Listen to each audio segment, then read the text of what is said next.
Assalamualaikum warahmatullahi wabarakatuh. Halo para mahasiswa, khususnya mahasiswa program studi pendidikan Islam anak usia dini. Selamat berjumpa dalam program perkuliahan Institut Agama Islam Negeri Madura, program studi pendidikan Islam anak usia dini. Pada perjumpaan kali ini, kita akan membahas tentang topik konsep dasar manajemen pendidikan anak usia dini, yang mana topik ini merupakan salah satu pokok bahasan dalam mata kuliah manajemen PAUD.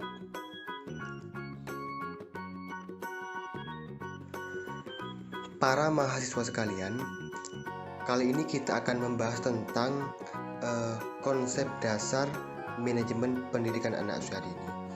Tema ini memiliki beberapa poin penting yang akan kita bahas satu persatu. Adapun poin-poin tersebut diantaranya adalah: pertama, pengertian manajemen PAUD itu sendiri, kemudian tujuan manajemen PAUD,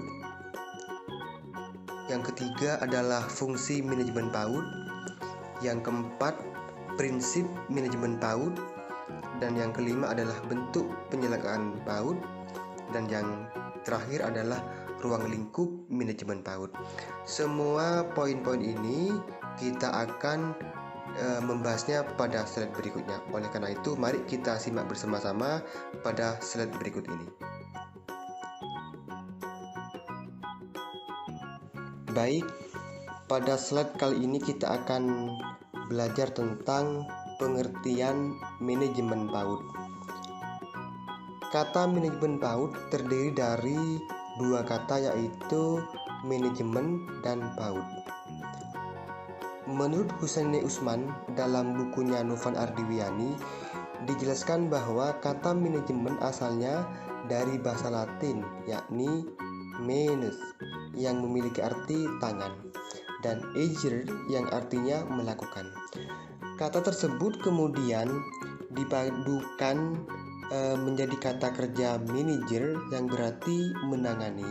Nah, kata manager itulah yang kemudian diterjemah ke dalam bahasa Inggris menjadi manajemen dengan kata kerjanya to manage, sehingga pada akhirnya manajemen dalam bahasa Indonesia diterjemahkan dengan kata manajemen yang memiliki arti pengelolaan.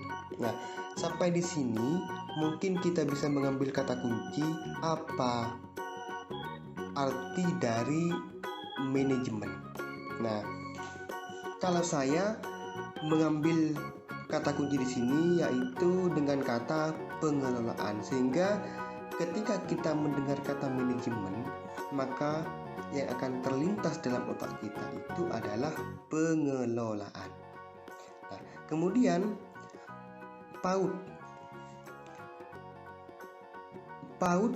berdasarkan Permendikbud nomor 137 tahun 2014 tentang Standar Nasional PAUD bab 1 pasal 1 nomor 10 disebutkan bahwa pendidikan anak usia dini adalah upaya pembinaan yang ditujukan kepada anak sejak lahir sampai usia 6 tahun yang dilakukan melalui pemberian rangsangan yang bertujuan untuk membantu pertumbuhan dan perkembangan jasmani dan rohani agar anak memiliki kesiapan dalam memasuki pendidikan lebih lanjut. Nah, sampai di sini maka kita dapat menyimpulkan bahwa manajemen PAUD itu dapat diartikan sebagai upaya mengelola, mengatur, dan atau mengarahkan proses interaksi edukatif antara peserta didik, guru, dan lingkungan secara sistematis untuk mencapai tujuan pendidikan anak usia dini. Nah, apa tujuan dari pendidikan anak usia dini? Yaitu untuk mengoptimalisasi pertumbuhan dan perkembangan baik jasmaninya maupun rohani anak.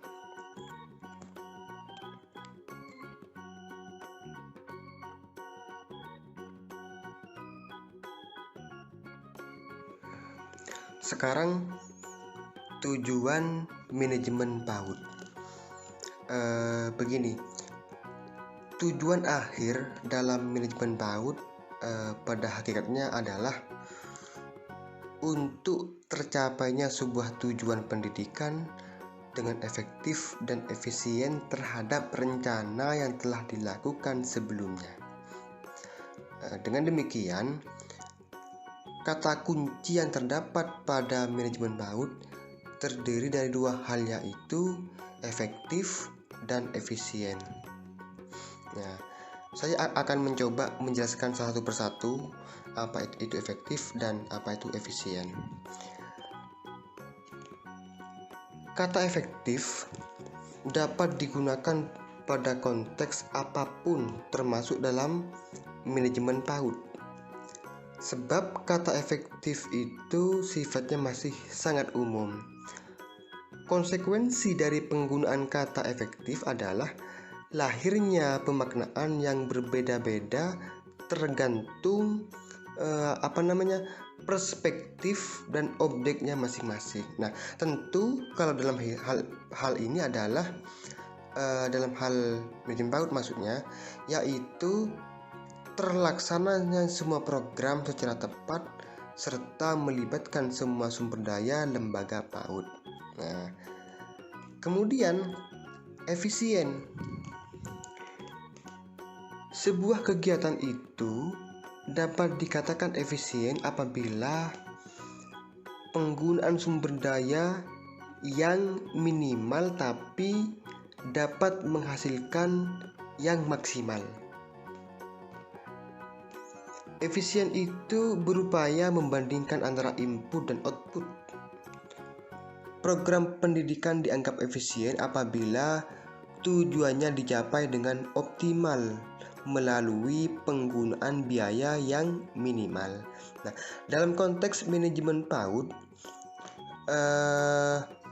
efisien itu dapat diartikan sebagai pencapaian program PAUD dengan sumber daya yang seminimal mungkin. Intinya adalah penghematan kayak gitu. Nah, sekarang saya akan memberikan contoh begini. Apa itu efektif dan apa itu efisien? Contohnya begini. Di dalam lembaga pendidikan anak usia dini pasti ada yang namanya program pembelajaran. Betul nggak? Nah, kemudian di dalam proses pembelajaran tersebut pasti membutuhkan yang namanya media atau alat permainan edukatif. Mengapa? Karena ini konteksnya adalah PAUD, di mana anak PAUD itu belajarnya harus dilakukan dengan cara yang menyenangkan atau dalam tanda kutip bermain. Nah, tentu dengan hal ini sekolah akan menyiapkan APE tersebut untuk anak. Nah, APE tersebut bisa didapat melalui membeli atau bisa dengan cara membuatnya sendiri. Dengan kita membeli APE tersebut, maka pembelajaran dapat dilakukan secara efektif. Akan tetapi belum bisa dikatakan efisien. Kenapa? Karena kalau kita membeli, maka harus mengeluarkan biaya yang mungkin sangat besar sekali. Bagaimana caranya agar bisa dikatakan efisien? Yaitu dengan cara kita membuat APE sendiri. Nah, kita bisa membuatnya dari barang bekas yang ada di sekitar kita. Seperti apa contohnya? Seperti kardus misalnya, kemudian seperti sedotan, seperti plastik, dan juga komponen lain yang masih bisa dipakai oleh kita. Dengan catatan APE tersebut harus memiliki fungsi yang sama atau bahkan bisa lebih baik manfaatnya daripada APE yang didapat melalui membeli. Nah, melalui contoh ini kita bisa memahami maksud dari efektif dan efisien, yaitu manfaatnya dapat, hematnya pun juga dapat.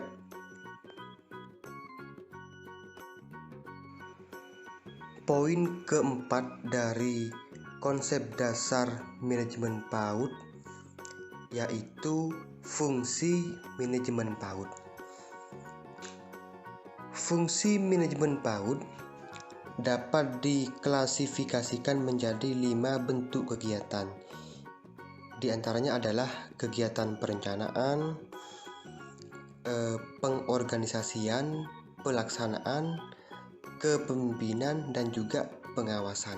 Nah, untuk memudahkan kalian untuk memahami kelima poin tersebut, saya akan mencoba untuk menjelaskan satu persatu. Pertama adalah perencanaan. Perencanaan itu merupakan sebuah asumsi terkait sebuah proyek atau kegiatan yang akan dikerjakan untuk menggapai sebuah tujuan. Perencanaan ini sangat penting dilakukan di dalam kegiatan apapun, termasuk dalam menyelenggarakan pendidikan anak usia dini. Berhasilnya sebuah kegiatan bergantung pada matangnya sebuah perencanaan. Perencanaan yang gagal sama artinya dengan merencanakan kegagalan.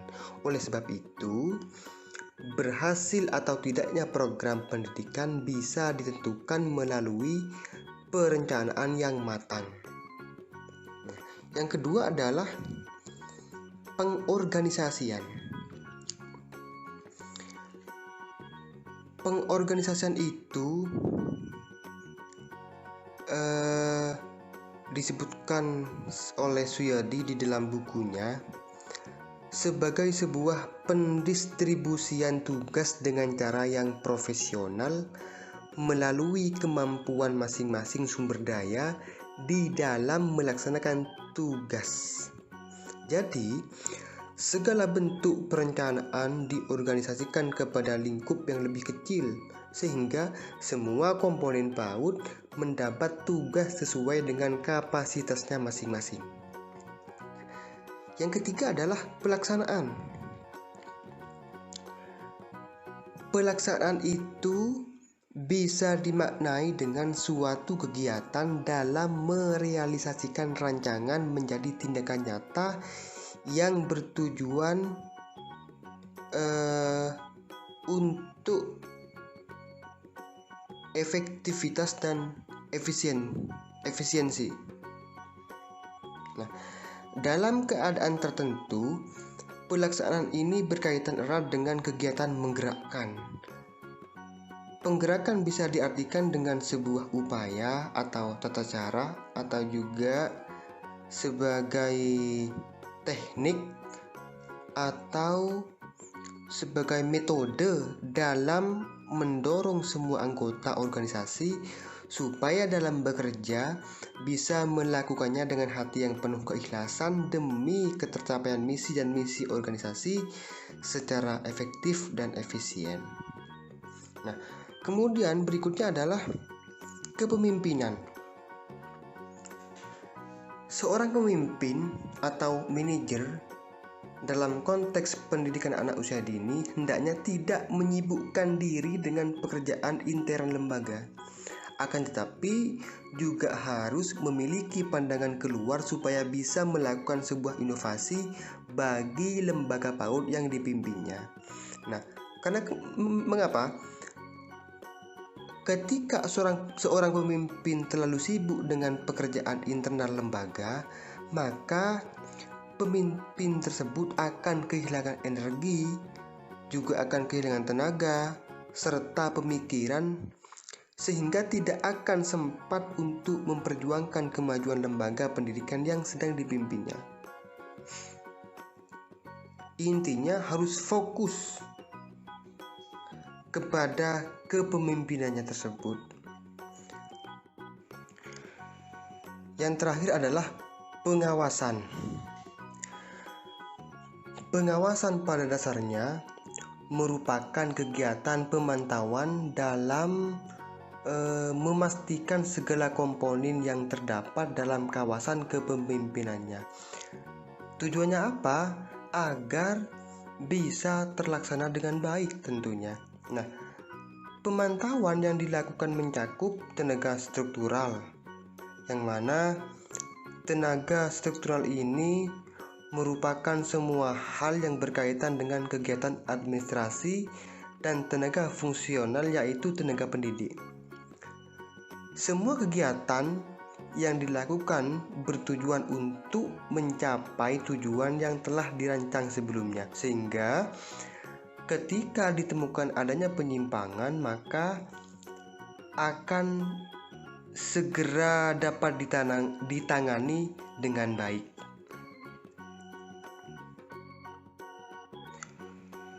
Berikutnya adalah prinsip manajemen PAUD. Semua kegiatan yang dilakukan harus berdasarkan prinsip-prinsip yang mendasarinya, karena prinsip dasar menjadi arah untuk melakukan sesuatu, termasuk kegiatan-kegiatan yang dilakukan di lembaga pendidikan anak usia dini. Nah, prinsip manajemen PAUD itu ada 4. Yang pertama adalah komitmen, kedua adalah profesionalitas, yang ketiga adalah koordinasi, yang keempat adalah kepemimpinan. Nah, pertama, komitmen. Manajemen lembaga PAUD itu harus berdasarkan terhadap komitmen semua warga sekolah yang meliputi kepala sekolah, tenaga pendidik dan kependidikan, anak didik, orang tua anak, dan juga termasuk di dalamnya itu adalah komite sekolah. Nah, makna komitmen adalah suatu kemauan atau tekad atau keinginan serta kemampuan warga sekolah untuk mewujudkan tujuan lembaga. Oleh sebab itu, komitmen merupakan landasan dasar yang utama dan merupakan prinsip dasar dalam penyelenggaraan pendidikan. Nah, komitmen itu juga merupakan suatu kesadaran yang mendalam dan sebagai pondasi utama dalam mensosialisasikan visi, misi, dan juga tujuan lembaga PAUD. Nah, yang kedua adalah profesionalitas. Profesionalitas itu juga termasuk sebagai prinsip dasar dalam menyelenggarakan lembaga PAUD, sehingga prinsip ini dapat dijadikan barometer untuk membedakan pengelolaan yang tidak profesional serta pengelolaan yang profesional. Nah, bentuk pengelolaan yang profesional dalam lembaga PAUD selalu berdasarkan terhadap keselarasan praktik penyelenggaraan pendidikan anak usia dini dengan landasan konseptual. Adanya keselarasan tersebut mengindikasikan bahwa penyelenggara telah menguasai konsep penyelenggaraan dan praktek pelaksanaannya. Konsep landasan teoritik yang dirujuk didasari landasan teoritik yang kebenarannya itu sudah teruji. Nah, ketiga adalah koordinasi. Penyelenggara PAUD harus selalu didasarkan pada adanya koordinasi yang baik antara pimpinan dan juga bawahannya.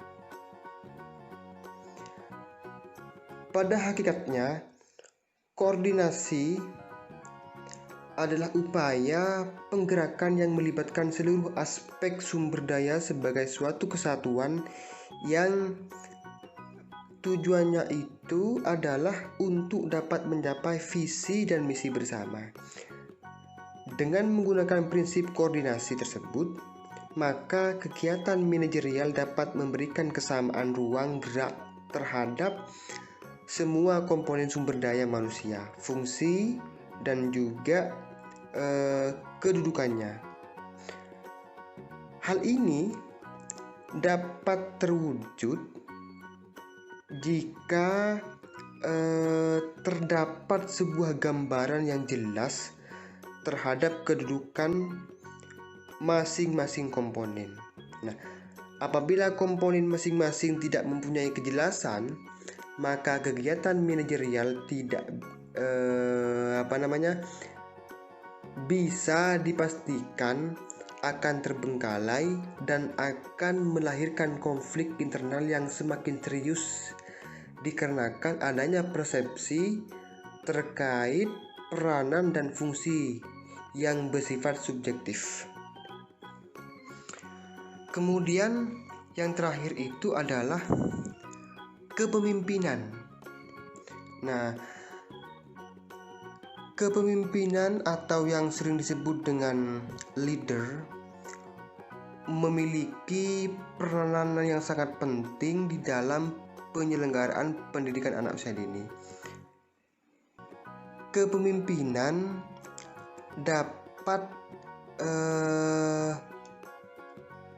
berkaitan langsung dengan segala aspek yang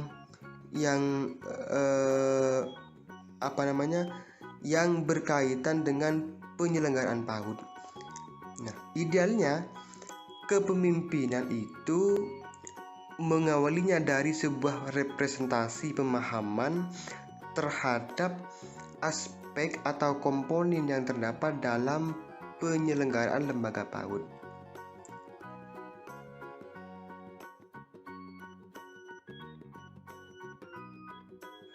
Selanjutnya adalah bentuk penyelenggaraan pendidikan anak usia dini. Penyelenggaraan PAUD itu dapat dilakukan melalui jalur formal, non-formal, dan juga jalur informal.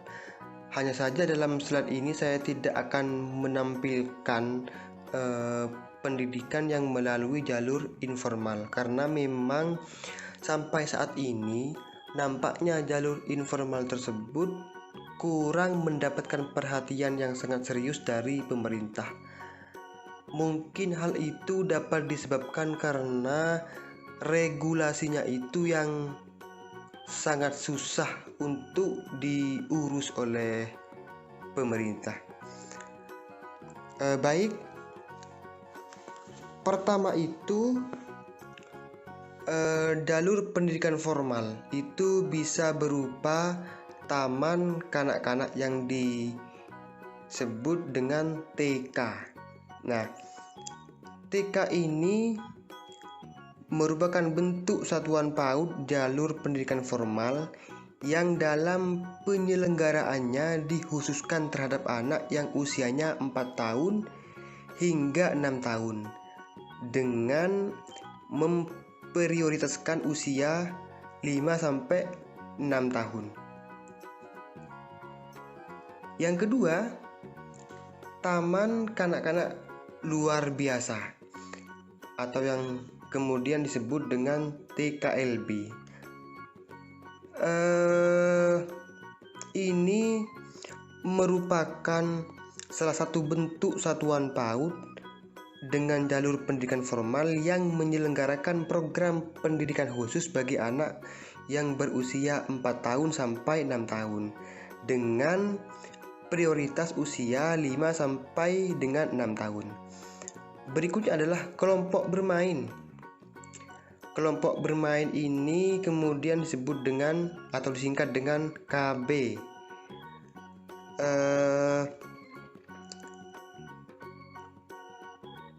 Ini merupakan bentuk satuan PAUD melalui jalur pendidikan non-formal yang menyelenggarakan program pendidikan bagi anak usia 2 sampai dengan 6 tahun dengan prioritas 3 sampai 4 tahun. Yang keempat adalah taman penitipan anak yang selanjutnya disingkat dengan TPA. Ini merupakan satu bentuk satuan pendidikan non-formal yang menyelenggarakan program pendidikan bagi anak sejak lahir sampai dengan 6 tahun dengan prioritas sejak lahir sampai dengan usia 4 tahun. Yang terakhir adalah Satuan Pendidikan Anak Usia Dini, sejenis yang kemudian disingkat dengan SPS. Ini merupakan salah satu bentuk satuan PAUD jalur pendidikan non-formal yang menyelenggarakan program pendidikan bagi anak sejak lahir atau yang berusia 0 sampai dengan 6 tahun secara mandiri atau terintegrasi dengan berbagai layanan kesehatan, gizi, keagamaan, dan juga kesejahteraan sosial. Nah, ini adalah bentuk penyelenggaraan PAUD yang diatur dalam Menteri Pendidikan dan Kebudayaan Republik Indonesia nomor 84 tahun 2014.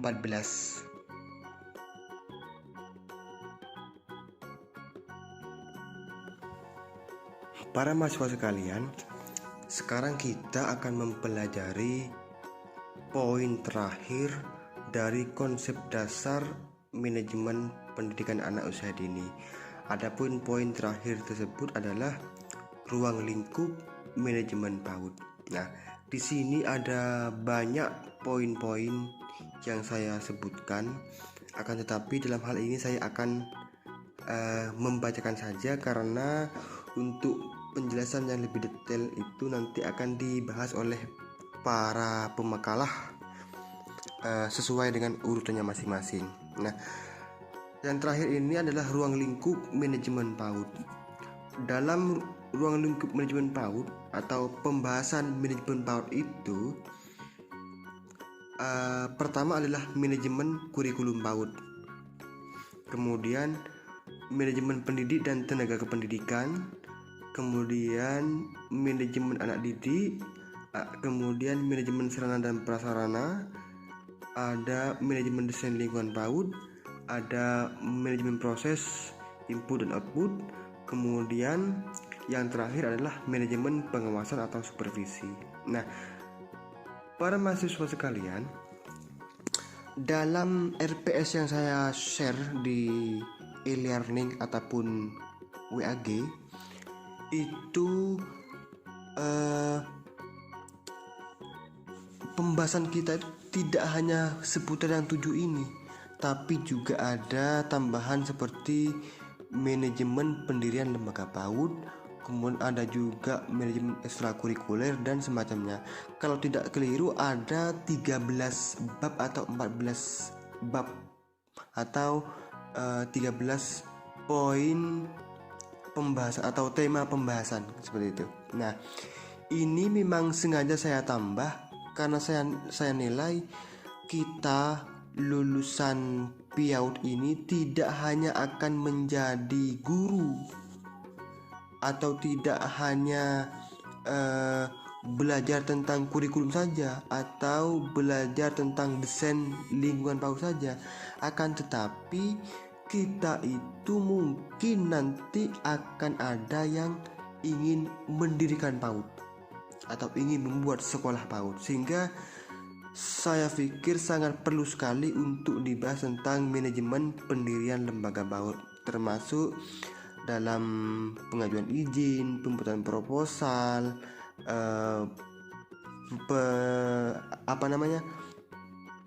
pencarian dukungan dan sebagainya. Nah, kira-kira seperti itu yang dapat saya sampaikan dalam ruang lingkup manajemen PAUD ini. Mungkin cukup sampai di sini. Kurang dan lebihnya saya mohon maaf. Wassalamualaikum warahmatullahi wabarakatuh.